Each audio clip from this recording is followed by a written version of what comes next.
Oke, selamat pagi semua.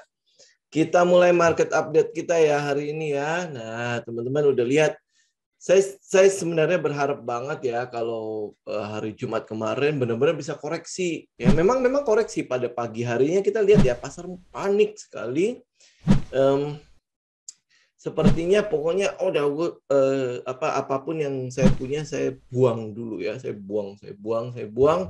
Ternyata mungkin di sekitar jam 10-an ya. Waktu itu kan saya sinyal untuk buy lagi di jam berapa ya? Jam 10-an ya. Ya, jadi kita udah mulai collect kembali, dan kita lihat ya dari foreign flow juga ya, dana-dana asing yang masuk itu kemarin juga cukup gede ya, 1,1 T lebih.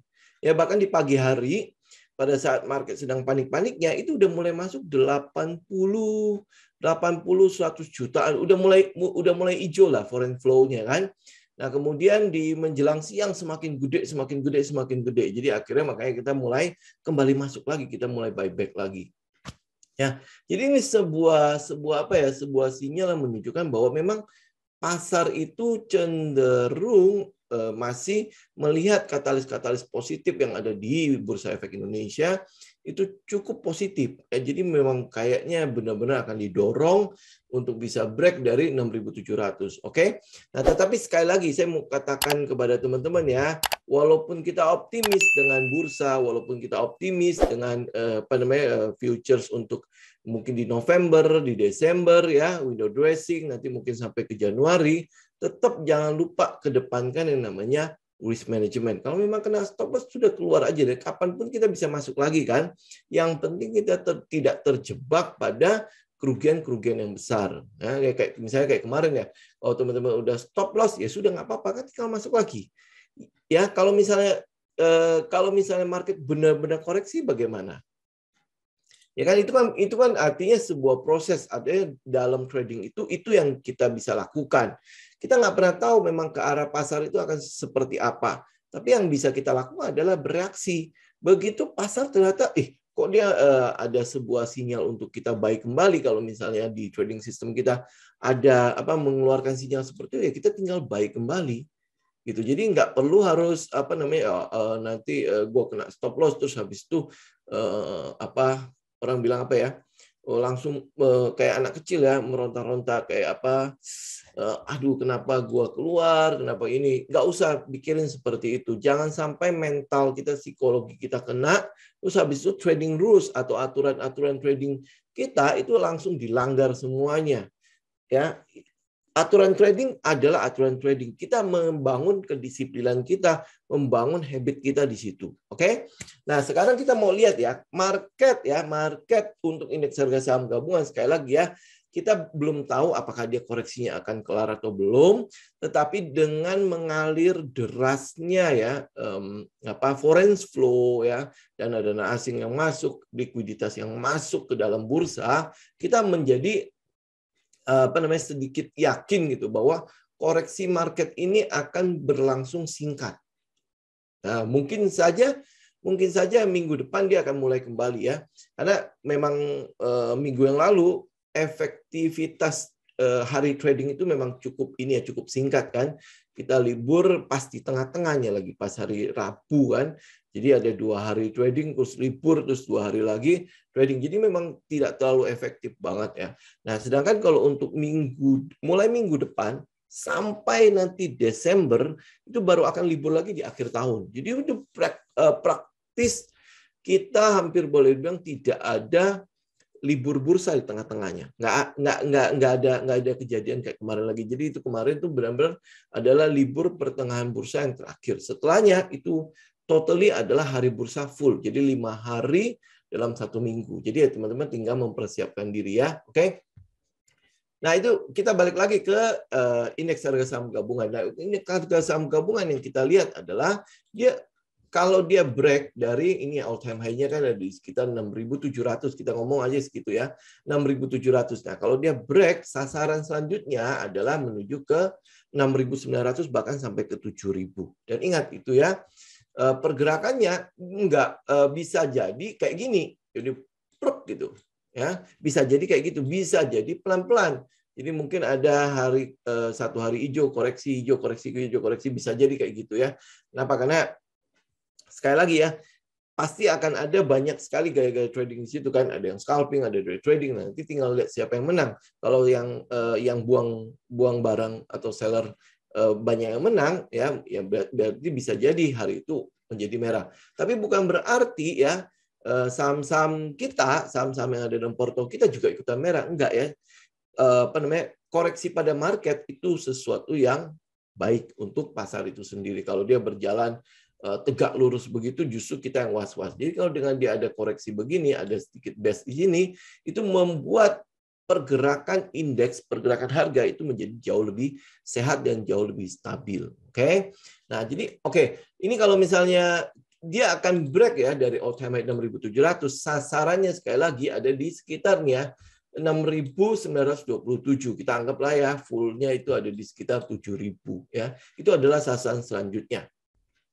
Apakah ini akan menjadi titik UT atau UTAT? Ya, kita nggak tahu ya. Nanti kita akan lihat setelah kejadian. Ya, nanti kita baru evaluasi kembali. Karena setelah 7.000 dia bisa break, ya, maka sasaran indeks selanjutnya ada di sekitar 7.800. Ya, itu cukup tinggi. Ya, cukup tinggi, dan ini area yang belum pernah dicapai loh oleh bursa, termasuk dari sini nih. Dari sini sampai ke sini itu bukan area yang pernah dicapai oleh bursa. Jadi itu adalah all time high dari indeks harga saham gabungan. Oke. Jadi sekali lagi ya, kalau dia break dari all time high, euforianya akan jauh lebih besar daripada waktu dia break 6.500. Ya, ini kalau dia break all time high, euforianya akan jauh lebih besar. Ditambah lagi masih banyak saham-saham yang harganya itu di bawah harga-harga pada sebelum pandemi. Ya, jadi teman-teman bisa membayangkan ya, bisa nggak bursa sampai ke 7.800? Kelihatannya mungkin, sangat mungkin. Kenapa? Karena memang kita lihat ya harga-harga dari saham-saham kita, kalau misalnya nanti pandeminya udah mulai menjadi endemi, terus habis itu kita akan lihat ya kecepatan kita dalam melakukan vaksinasi itu begitu tingginya. Kalaupun nanti terjadi gelombang ketiga, kita berharap dengan vaksinasi yang begitu masifnya, tingkat okupansi untuk rumah sakit akan jauh berkurang dibandingkan dengan yang waktu di gelombang kedua. Jadi kalau tingkat okupansinya begitu rendahnya, ya artinya ya pandemi nanti gelombang ketiga akan berjalan biasa-biasa saja. Ya, kita berharap seperti itu karena kita juga mulai melihat ya, yang mereka yang sudah vaksin ya kena pun memang kenanya gejala-gejala ringan, jadi cukup isolasi mandiri ya. Nanti ditambah lagi ada satu penelitian, ada satu obat COVID ya yang juga sudah mulai ditemukan. Nah, kita nggak tahu apakah nanti ini udah akan diproduksi massal. Nanti kalau diproduksi massal apakah akan digunakan pada ini dalam waktu dekat ini. Kalau itu efektif, ya artinya ya COVID ini akan menjadi endemi.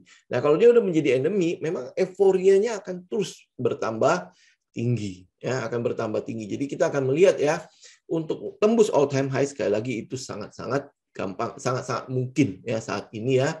Dan sasaran selanjutnya ada di 7.000. Itu dulu kita baru bicara mengenai di 7.000-nya dulu ya. Kalau dia euforia sampai ke 7.800, nanti kita cek lagi pada saat indeks sudah di 7.000. Oke.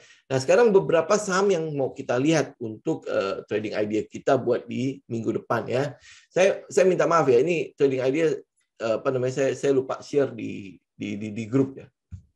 Ya, tapi kita bahas bareng-bareng ya. Jadi akan ada beberapa sektor yang kita lihat ya. Pertama adalah sektor basic material. Ya, basic material, terus ada sektor properti, ada sektor konstruksi.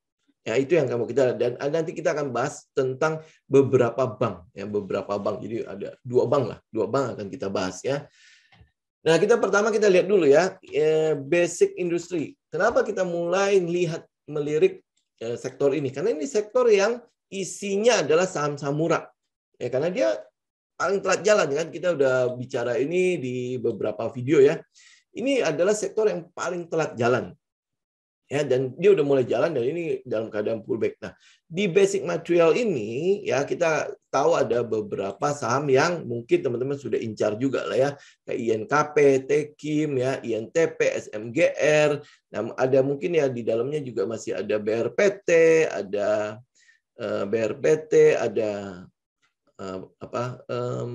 ya kayak ADMG ya, kemarin kan kita udah sempat bahas ADMG juga sudah mulai berjalan kan. Nah, tapi kita mungkin nggak akan membahas banyak di situ, tapi ada beberapa saham yang mungkin teman-teman bisa perhatikan ya. Yang pertama yang kita bahas dulu adalah INTP.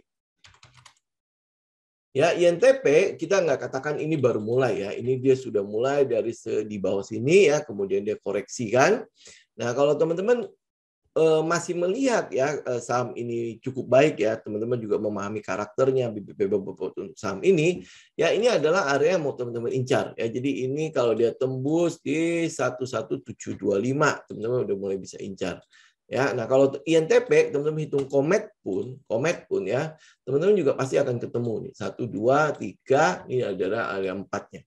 Jadi kalau misalnya nanti dia koreksi, selama dia tidak tembus dari bawah sini, itu adalah sinyal untuk teman-teman mulai buy ya, mulai buy ya. Kalau misalnya dia koreksi dan dia tidak tembus dari area ini, teman-teman bisa mulai buy ya, mulai koleksi ya kalau teman-teman agresif. Kalau teman-teman ikut aturannya, berarti pada saat dia break dari high ini, high titik keempat ini ya. Jadi kometnya high titik keempat, teman-teman bisa mulai buy, oke? Sasaran pertama kita untuk INTP ada di 12.800.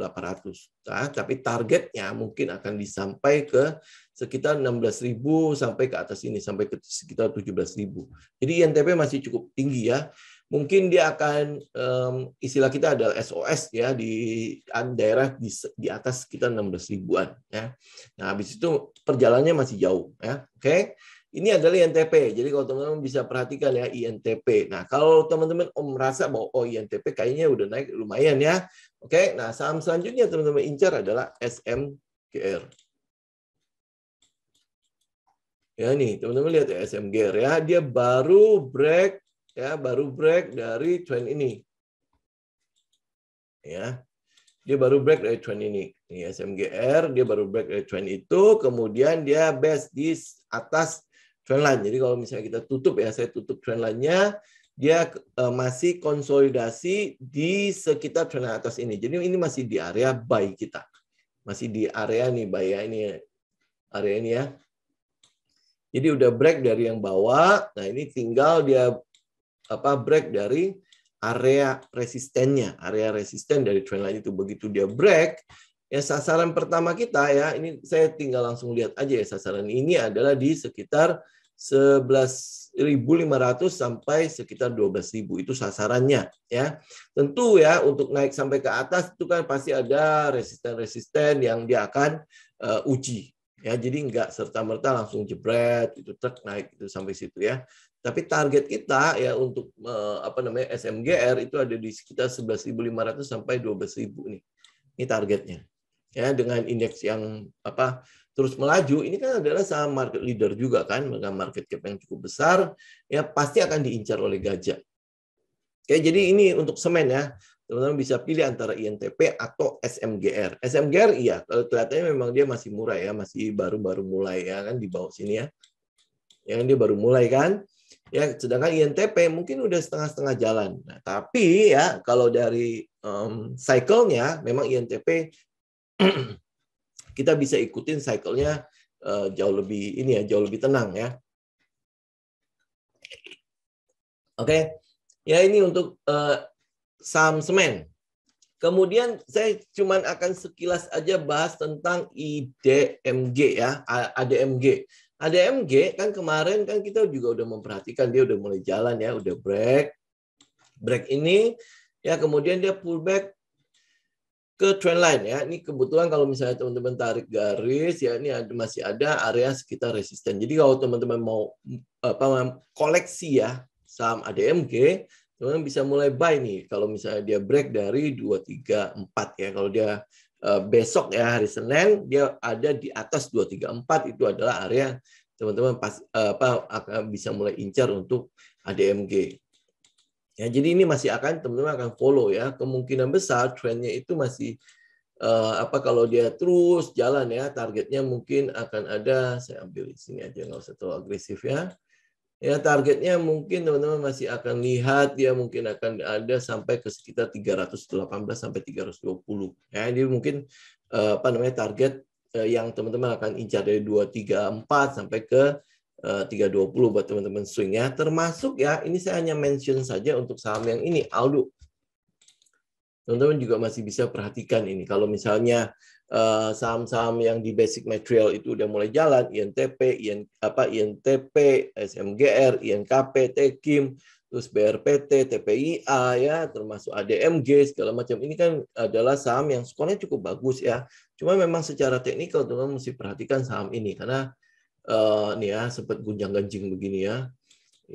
Oke, ya. Jadi ini saya hanya mention aja. Kalau misalnya pilihannya untuk sektor ini ya pasti teman-teman ambil yang INTP atau SMGR itu udah teknikalnya udah ada di sekitar base. Jadi kita bisa buy on breakout. Ya, ini keadaan low risk-nya lebih kelihatan ya. Kalau INKP, Tekim kan kita udah mention sebelumnya kan. Ini mungkin dia udah mulai bergerak. Jadi ada di sekitar pertengahan. Jadi daripada kita masuk di tengah-tengah ya lebih baik cari yang baru mulai. Terus habis itu kayak BRPT ya, BRPT ini sekalian saya mention dulu deh untuk BRPT ya. Teman-teman bisa buy ya. Kemarin kan saya udah di hari Kamis kemarin atau di hari Selasa juga kan saya udah mention ya, teman-teman bisa buy di sekitar EMA 20. Ini EMA 20-nya itu ada di sekitar 965 960 ya. Ya sekitar itulah kalau misalnya teman-teman mau pasin ya tentu agak susah juga ya kita ngarapin bisa nggak ya market ikut kita. Tapi kalau misalnya teman-teman mau coba tawar di 960 kayak kemarin kan di hari Kamis ya, hari Kamis saya sempat dapat sih di sekitar EMA 20 walaupun nggak pas ya. Saya dapat di 970, 975, 965 kalau nggak salah. Jadi average-nya itu ada di sekitar 970-an lah. Ya, nah ini teman-teman masih bisa perhatikan ini. Ya, untuk BRPT ini juga baru mulai kok teman-teman. Kalau misalnya lihat big picture-nya ya nih ya. Ya terus habis itu kalau misalnya saya keluarkan volumenya juga terus turun kan ya. Nih terus mengecil. Oke. Ya, jadi masih sejalan nih dengan konstruksi harganya yang ada dan dia baru mulai juga. Jadi kalau misalnya sektornya sudah mulai, harusnya juga dia ikutan. Ini kan adalah salah satu saham yang cukup bagus juga ya untuk future value-nya segala macam ya di sektor basic material. Jadi kalau sektornya jalan, masa dia nggak diincar sih? Ya, itu yang kita lihat. Oke, itu satu sektor ya. Saya mencoba untuk mengcover sektor yang lain. Sektor ya namanya properti. Oke, nah properti kenapa kita lihat waktu penurunan market kemarin kita melihat ada perlawanan dari sektor ini. Ya, betul ya. Kan saya pernah bilang kan, market koreksi itu sebenarnya ajang untuk kita menguji portofolionya kita. Ya kalau portofolio kita bertahan malah cenderung berlawanan dengan tren, itu berarti kan gajah di dalamnya itu sepakat maksudnya dalam arti gue akan bertahan walaupun market turun ya, dan mungkin gue akan nambah di situ. Oke, nah jadi itu yang kita lihat ya dari sektor properti kemarin kan memang ada perlawanan di situ, memang sempat turun kemudian lawan balik ya. Nah, beberapa saham yang di sektor properti teman-teman bisa lihat ya, contoh misalnya CTRA. Saya mention ini karena memang dana asing cukup banyak di sini. Ya. CTRA teman-teman bisa lihat ya, dia memang balik sampai ke sekitar support ini, bahkan sempat kena ya sekitar EMA 20 ya, tapi nggak sampai turun ke situ. Ya, nah selama ini kalau misalnya saya belum dapat gimana? Ini teman-teman bisa buy di sekitar 1130, jadi 1130 ya, kalau dia breakout dari situ ikut. Jadi karena teman-teman bisa lihat trennya kan, trennya juga cukup bagus kan. Lihat strukturnya, ini low, ini high low ya. Terus higher high-nya ini udah selesai belum? Nah, ya mungkin ini higher high-nya. Jadi kalau teman-teman hitung komet lagi 1 2 3 4 ya, kalau dia bisa break wis ya ikut di situ. Itu CTRA. Kemudian teman-teman juga bisa lihat SMRA. Ya, ini SMRA. Kemarin itu dia benar-benar retest sampai ke sini nih. Ya, nah, dan habis itu strukturnya juga udah terbentuk ya. Teman-teman lihat ini low, kemudian ini high, ya ini high low, kemudian ini higher high. Ya kalau dia break, ya kemudian berarti ini adalah titik keempatnya. Ya ini titik keempatnya. Jadi teman-teman adalah buy pada saat dia breakout. Kalau teman-teman tidak berhasil buy pada saat dia pullback. Ya. Ini SMRA. Kemudian satunya lagi adalah BSDE. Lihat ya, dia pullback, ya pullback. Terus habis itu ini doji nih. Doji kan berarti tinggal confirm besok ya. Ini di sini ada support ya, kemudian dia pas di 1120. Ya walaupun EMA 20-nya masih di bawah sini nih ya. Kalau buy sekarang kelihatannya agak FOMO ya. Tapi kalau lihat sektornya mereka udah bersiap untuk bergerak ya teman-teman jangan ketinggalan juga. Ya, apakah ini termasuk low risk ya? Teman-teman bisa taruh stop loss-nya minimal sudah kelihatan stop loss-nya di mana. Jadi kita nggak ngejarnya itu benar-benar buta ya, buta mengejar ya tanpa tahu dukungannya aja atau supportnya dari di mana. Ya misalnya contoh ya teman-teman mau loncat ya, loncat kan teman-teman harus tahu dong. Oh nanti kalau gue gagal loncat minimal di mana nih gue jatuhnya. Nah kalau gue jatuh di situ kira-kira patah kaki, patah tangan, patah apa enggak? Kalau enggak ya wis ya, berarti kita ikut. Ya itu maksudnya teman-teman taruh stop loss. Kenapa harus dekat-dekat support? Kita membeli membuka posisi ya. Jadi tidak sampai hancur-hancuran kita lu patah kaki, patah tangan, patah-patah semuanya ngapain gitu kan? Jadi lebih baik ya kita nggak loncat sekalian. Itu kurang lebih ya untuk itu. Nah, habis itu saham yang mungkin di lapis 2 ya, ada saham Asri, teman-teman lihat ya. Dia pullback gitu sampai ke sekitar EMA 20 ya. Saya sih tadinya berharap ya kalau dia bisa balik aja ke 184 ya kan jauh lebih enak ya 184 ya kita bisa dapat harga yang lebih murah. Ternyata dia cuma balik sampai situ. Ya wis ya saya udah buyback lagi untuk saham Asri. Kemarin kan saya buang ya. Di berapa ya 198, 196 ya. Karena kan ini penurunan 2 kan. Kemudian hari Jumat kemarin kita ngelihat ya pada saat teman-teman ikutin teman-teman pasti bisa melihat kok dia ngelawan balik ya, ngelawan balik dan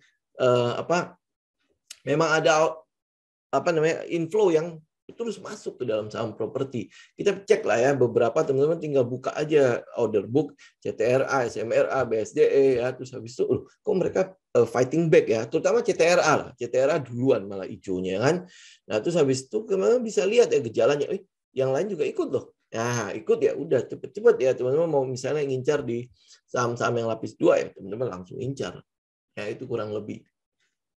Ini untuk saham properti ya. Terus habis itu saham yang sektor yang ketiga yang kita lihat adalah sektor konstruksi. Nah, sektor konstruksi ini kita akan lihat beberapa ya. Teman-teman pasti udah tahu ya. Pasti yang kita incar pertama adalah PTPP ya. Nah, PTPP ya. Ini kan kemarin saya udah sempat kasih itu ya. Kalau dia bisa bertahan ini berapa ya? 1.210. Ternyata dia bukan bertahan lagi, malah hijau. Hebat ya. Ya dia ngelawan balik, benar-benar ngelawan balik. Jadi udah cut loss, udah cut loss lagi, udah kena trailing stop ya. Kemudian, kok dia fighting back ya? Dia fight back. Sama ya teman-teman, tinggal jajarin aja Wika, PTPP, ADI, WSKT. Loh, kok mereka kompak gitu ya? Kompak diguyur sama likuiditas ya. Nah teman-teman di situ teman-teman pasti bisa langsung gitu ya. Oh ini udah ada sinyal untuk kembali collect gitu. Apakah ini apakah ini udah penurunan yang berhenti? Kita belum tahu ya. Semua candle yang terbentuk kemarin itu juga tetap harus diuji untuk kita konfirmasi besoknya. Walaupun ya secara untuk teman-teman yang agresif ya kita masuk ya kan. Teman-teman yang konservatif ya buy pada saat dia break lagi di high sebelumnya nih. Ya high di atas ini ya jadi berarti 1.350 teman baru buy lagi untuk yang konservatif hanya untuk memastikan tapi tren untuk naiknya ini adalah namanya strong trend ya tren untuk naiknya itu cukup kuat ya kenapa karena dia nguji ya setiap strukturnya itu diuji habis itu mulai naik lagi uji naik lagi jadi kayak membentuk anak tangga. Kalau anak tangga yang terbentuk sempurna, kan kita untuk naikinnya nggak ragu-ragu kan. Beda kan kalau misalnya anak tangganya ada yang tiba-tiba terjal begini ya, terus habis itu dia turun begini, gimana naiknya dari sini kita loncat ke sini? Kan nggak bisa kan? Nah itu kurang lebih analogi sebuah tren ya. Kalau dia bisa naik terus naik terus naik terus, ya itu jauh lebih senang kita ya. Kenapa? Karena satu pijak sehingga kita bisa taruh trailing stop kita jauh lebih kelihatan. Ya itu sebuah tren yang bagus ya, sebuah tren yang standar. Tapi pada prinsipnya, pada kenyataannya kan tidak benar-benar terjadi kayak gini kan. Ini buktinya ini ya. Ini dia kan dia naik begini. Nah, ini tiba-tiba ada yang drop gitu kan. Nah, ya ini realitanya loh. Ini realita. Kalau textbooknya kan begini kan. Kita mau lihat dia begitu kan. Tapi realita pembentukannya ya dia bisa begini. Tapi ini pembentukannya tetap sama. Ya, ini adalah tren. Nah, ini konstruksi. Nah, teman-teman juga bisa lihat satunya lagi adalah Wika. Kenapa kita pilih PTPP? Ya, kenapa kok selalu pilih PTPP? Kalau memang kalau teman-teman cek di pasar ya, cek beritanya segala macam, PTPP ini adalah perusahaan konstruksi yang paling minim gitu loh. Minim dalam hal problem, masalah segala macam ya. Ini dia yang paling minim. Walaupun dia tetap ada masalah di situ kan. Nah, tapi dia yang paling minim ya. Mungkin teman-teman lihat kalau Wika itu sekarang lagi heboh kereta cepat ya, kereta cepat. Walaupun dia udah menyerahkan pimpinan konsorsium itu kepada PT KAI, tetapi kan dia tetap terlibat di sana ya, masih ada penyertaan modal di sana kan. Jadi kalau sampai ini tidak di bail out sama APBN ya pasti dia akan kena nih. Itu mungkin akan terajam mangkrak segala macam kan. Terus habis itu ya WSKT jangan ngomong ya, itu utangnya kan seabrek-abrek ya. Adikarya masih ada LRT di situ. LRT yang tadinya harusnya sudah mulai beroperasi 2021 kalau saya tahun ini ya, ternyata di molor menjadi 2022 ya. Nah, makanya kalau less problem ya jauh lebih senang kan kita ambil di situ kan. Jadi pergerakan naiknya tidak akan diganggu oleh tiba-tiba nanti ternyata hasil audit kereta cepat tidak bagus untuk dibiayai oleh APBN. Nah, kan pasti akan kena Wika. Ya kan? Atau misalnya tiba-tiba RLT berhenti tengah jalan atau ambruk segala macam pada saat uji coba itu kan masalah kan buat si Adi kan, apalagi WSKT ternyata divestifikasi utangnya itu ternyata disetujui kan, berarti kan itu ada ancaman-ancaman di dalam situ ya. Oke. Nah, terus habis itu kalau teman-teman lihat ya tren untuk majornya Wika itu masih downtrend ya. Terus habis itu kalau teman-teman lihat yang PTPP majornya dia sudah uptrend. Ya, benar ya, dia sudah uptrend, dia sudah reversal trend. Ya, kita nggak bilang uptrend dulu lah. Dia sudah reversal. Sedangkan kalau Wika itu masih dalam keadaan downtrend. Ya, masih downtrend kan lihat ya, trend line itu dia masih dalam keadaan downtrend. Jadi oleh sebab itu maka kita pilih PTPP ya. Nah, saham yang selanjutnya mungkin teman-teman juga bisa perhatikan adalah WG. Ya, WG lihat ya, secara trend ini majornya dulu, ini kan weekly chart ya. Teman-teman lihat ya, dia udah break, berarti ada potensi reversal di sana. Walaupun ya, ini kalau misalnya kita lihat ya area resistennya itu masih cukup gede. Tapi kalau dia bisa break ya, ini ya, dia bisa break ini berapa ini 217 ya, 218 lah ya, 218. Teman-teman bisa lihat ya dari trend line ini kan dia udah bisa break ya. Nah, kalau dia udah break berarti udah reversal trend terjadi di sana. Mau lebih aman ya berarti tunggu di 240 sampai 255 dia bisa break dari situ, teman-teman ikut. Ya, ini WG juga baru mulai kan. Walaupun induknya sudah jalan duluan. Kalau teman-teman belum dapat Wika, belum dapat PTPP, ya incarlah ini WG. Ya, opportunity lainnya untuk saham-saham konstruksi adalah soal IKN, ibu kota negara, yang pasti akan dibangun.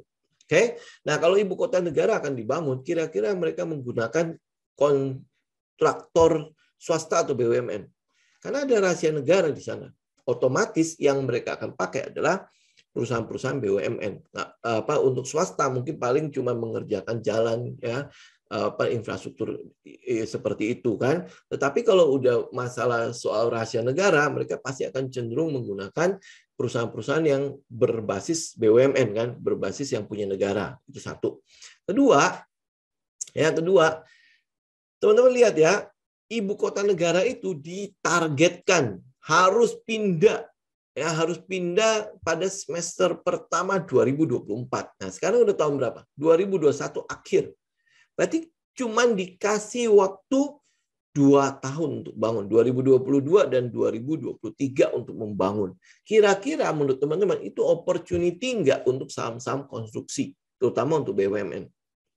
Ya, itu sebuah opportunity untuk saham-saham konstruksi. Jadi teman-teman fokusnya adalah saya bisa collect yang mana nih? Ini adalah opportunity untuk saham-saham konstruksi. Kalau dia cuma dikasih 2 tahun, berarti akan jor-joran ini. Betul ya? Akan jor-joran di situ. Itu sebabnya kenapa konstruksi jangan sampai tidak punya. Saham konstruksi jangan sampai tidak punya. Ya, teman-teman bisa aja ikutin tren. Saya ambil contoh misalnya kayak PTPP. Ya, targetnya bisa sampai kemana? Kalau jor-joran ya, kalau dia jor-joran, bisa nggak dia balik ke atas? Sangat mungkin, benar nggak? Ya, tinggal nanti kita lihat ya, begitu rancangan undang-undang ibu kota negara itu sudah disetujui oleh DPR menjadi undang-undang. Nah, kita tinggal lihat bagaimana pembagian kontrak-kontrak untuk membangun gedung-gedung yang ada di sana. Ya, yang pasti WG itu akan kebagian. WG, karena itu ada, namanya juga Wika Gedung kan. Memang dia punya spesialisasi adalah pembangunan gedung. Ya, dan kontraknya juga kalau tidak salah ya, kalau teman-teman lihat di rancangan ibu kota negara yang dulu ya sebelum pandemi, itu WG itu kebagian kontrak untuk pembangunan gedung cukup besar. Ya, cukup besar. Jadi teman-teman cek lagi lah, riset sedikit lah untuk itu. Jadi maka dari itu ya, kalau teman-teman belum punya PTPP, belum punya WG ya, teman-teman bisa incar Wika, berarti teman-teman bisa incar untuk WG. Ya. Nah, untuk swing atau untuk position, teman-teman sebenarnya tinggal ikutin trend. Kalau lihat dari opportunity yang ada untuk saham-saham konstruksi, kelihatannya mereka akan bisa kita pakai untuk following the trend. Kita nggak tahu trendnya akan sampai sejauh apa. Tinggal menunggu nih rancangan undang-undang itu menjadi undang-undang, kemudian pembagian kontraknya itu bagaimana. Karena itu akan masif. Sifatnya akan sangat-sangat masif. Ya, oke. Kemudian, ini untuk konstruksi ya. Berarti kita udah bahas basic material ya. Di situ kita udah bahas properti, kita udah bahas juga untuk saham-saham konstruksi ya. Nah, ada beberapa sempilan ya, terutama di sini nih. Ya, satu saham ini adalah teman-teman jangan sampai tidak sampai perhatikan. Ya, ini adalah JSMR. Ya, JSMR ya kita lihat nih ya. Pertama, dia sudah break kan. Ini kan adalah area yang kita perhatikan kemarin, Bro. Ya, kalau teman-teman buy di sini, ya ini berarti dia sedang konsolidasi di sana. Konsolidasi ya, mungkin kalau teman-teman udah keluar ya. Ini adalah area yang teman-teman juga mulai boleh perhatikan lagi nih untuk JSMR ya, berarti di sekitar 4.350 kalau dia bisa balik ke situ, ya ini adalah area mungkin yang bagus, harga yang bagus untuk teman-teman koleksi ya. 4.350 sampai berapa, ini mungkin sekitar 4.500 ya. Begitu dia break ya, sasaran pertamanya ya, ini kan udah, ini kalau kita bilang ini udah sasaran dari sini dia udah sampai sini kan. Ini yang akan dituju nih sekitar 4.600 ya. Kalau 4.600 dia break, nah itu dia udah mulai berubah tren. Ya, dia udah mulai berubah tren ya. Sasaran selanjutnya ada di sekitar nih. Ini berapa ya? 5.250 sampai 5.300. Ya, teman-teman, jadi tinggal following the trend aja sampai ke atas. Oke, dan pergerakannya juga cukup bagus kan trennya, lihat ya. Dari sini terus dia best, nih best ya, mungkin dia naik lagi ya, terus habis itu best mungkin naik lagi.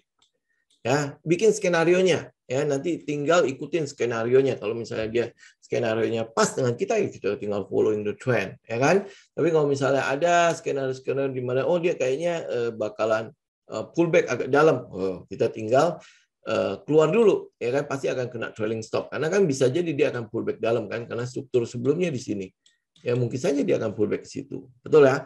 Ya kan itu skenario yang kita harus bikin dan kita antisipasi.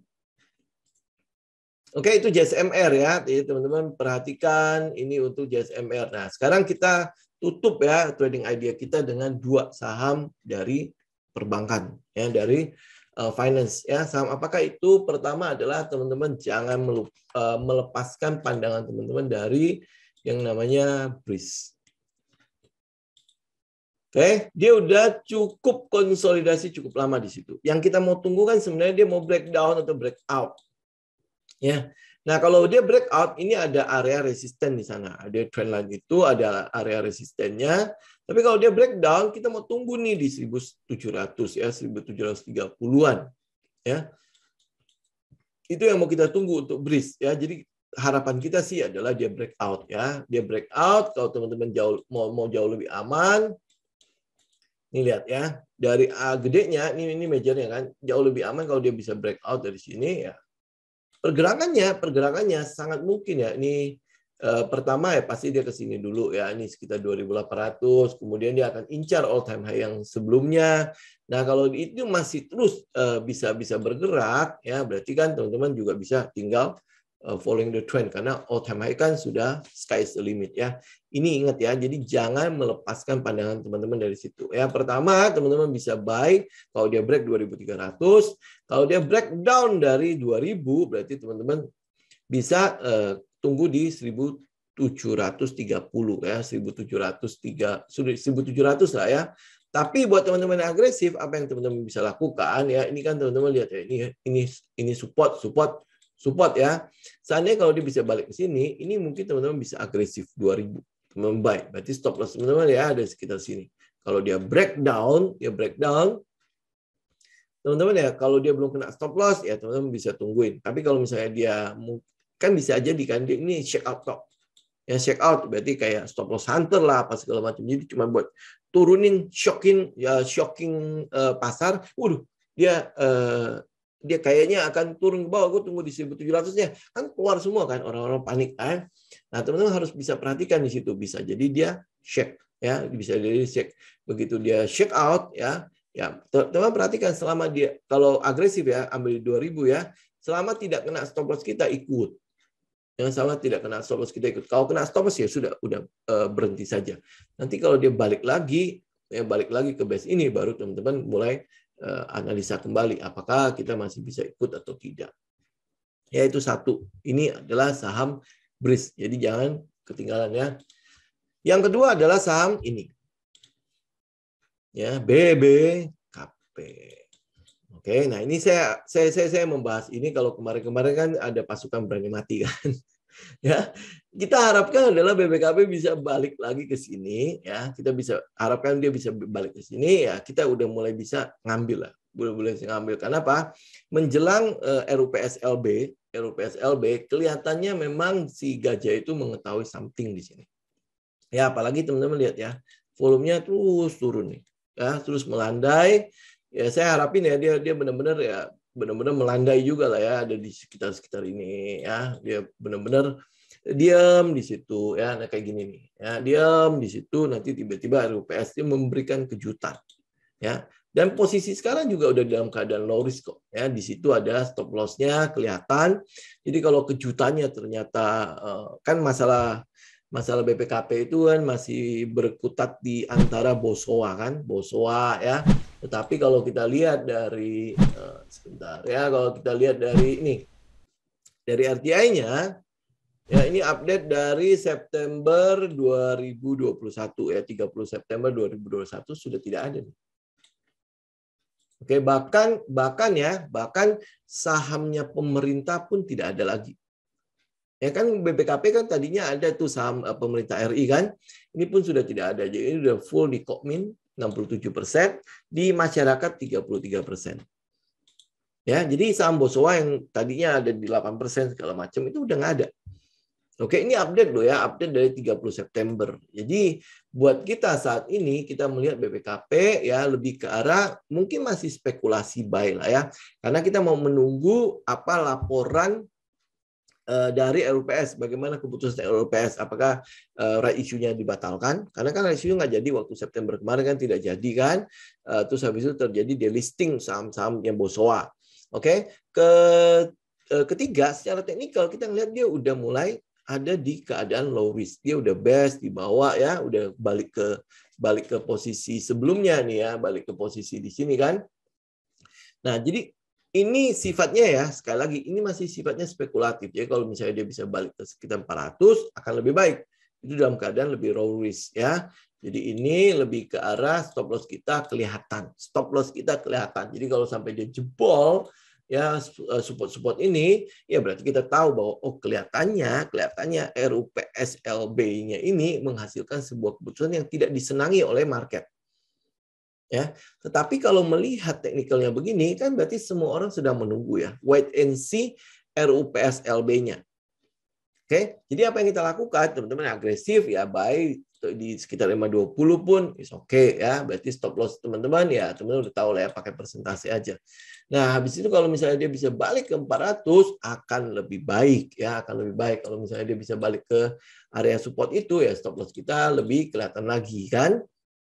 Ya, jadi ini kita spekulasi dulu ya, spekulasi buy. Kalau teman-teman yang saya kayaknya nggak mau deh, bukan tipe saya melakukan agresivitas seperti itu ya, berarti tunggu dia break dulu dari sini di 468 sampai 482 ya.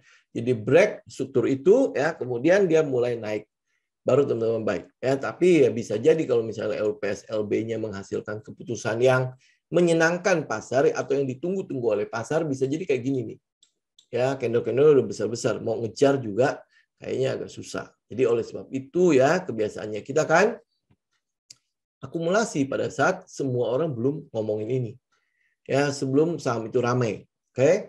Kenapa saya karena data-data yang ada menunjukkan bahwa BPKP ini kelihatannya bakalan menunjukkan sesuatu yang cukup positif. Oke, kedepannya juga adanya Kokmin itu adalah perusahaan financial, bahkan kalau misalnya boleh dikatakan lebih besar dari BBCA di Korea Selatan. Jadi kalau untuk perusahaan financial yang segitu besarnya, masa sih ya dia melahirkan perbankan atau bank yang biasa-biasa saja di Indonesia? Ya, apalagi kita lihat ya Kokmin ya, bisnisnya sudah menggurita kemana-mana. Ya ada di leasing ya atau pembiayaan, sudah ada di yang kayak Kredivo itu, saya lupa, Kredit Plus ya, Kredit Plus, terus ada di sebentar lagi mungkin dia kalau jadi ya berarti dia akan beli sekuritas ya. Ini berarti dia udah menggurita, berarti dia serius ada di Indonesia.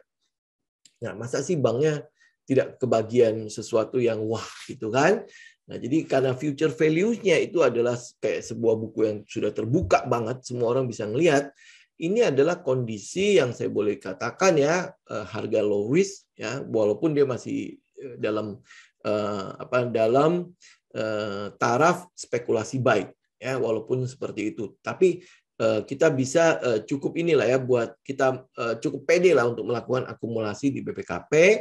Terus kalau misalnya teman-teman yang saya nggak mau terlalu risk begitu ya, bukan tergolong pasukan berani mati itu ya, teman-teman bisa buy pada saat dia break 470 sampai 480 ya, itu buy, berarti buy dari break konsolidasi itu. Oke, jadi itu kurang lebih trading idea kita untuk minggu depan ya. Jadi harusnya sih akan minggu depan itu akan menjadi minggu yang cukup inilah ya, cukup optimis, cukup menggembirakan lah ya buat kita ya, seiring dengan likuiditas yang ada. Tetapi walaupun berapapun optimis kita, jangan pernah lupa untuk risk management ya. Begitu dulu ya teman-teman ya untuk market update kita hari ini. Nanti di jam 2 kita ada makroekonomi. Kalau teman-teman mau tahu data mengenai tapering versus window dressing, kira-kira siapa yang kuat di situ ya. Kita akan beberkan data-datanya bersama Pak Kaisar ya. Terus habis itu nanti jam 7 malam itu ada serial perencanaan keuangan menjadi seorang trader, bagaimana untuk tetap kaya. Kemarin kan sempat kan ya kita bicara mengenai apa yang harus kita lakukan nih, apa menjadi seorang trader. Nanti cuannya harus lari kemana, lari kemana, lari kemana. Nah, literasi mengenai keuangan ini, ya, dan puji Tuhan juga ya, salah satu alumni kita ini adalah seorang perencana keuangan. Dia punya sertifikasi di CFP, dia punya sertifikasi di QWP. QWP itu adalah untuk wealth ya, jadi perencanaan kekayaan. Terus ada di QFA, QFA itu habis itu ada di perencanaan asuransi juga segala macam. Jadi cukup komplit gitu. Dan kita bersyukur ya ada Bu Vina di situ. Jadi Bu Vina akan menyampaikan bagaimana, judulnya sih adalah bagaimana kita bisa menjadi tetap kaya. Ingat loh ya, tetap kaya. Jadi jangan cuma sekarang kaya, kemudian wah terus besok-besoknya melarat. Jadi bagaimana kita bisa tetap kaya. Jadi harus ada fundamental, harus ada fondasi keuangan, literasi keuangan minimal kita tahu lah. Ya, oke. Jadi kita ketemu lagi nanti jam 2 dan jam 7 malam nanti. Ya, oke. Happy weekend teman-teman. Oke, sampai ketemu lagi di kesempatan berikutnya. Thank you semua, thank you untuk waktunya. Semangat ya, semangat.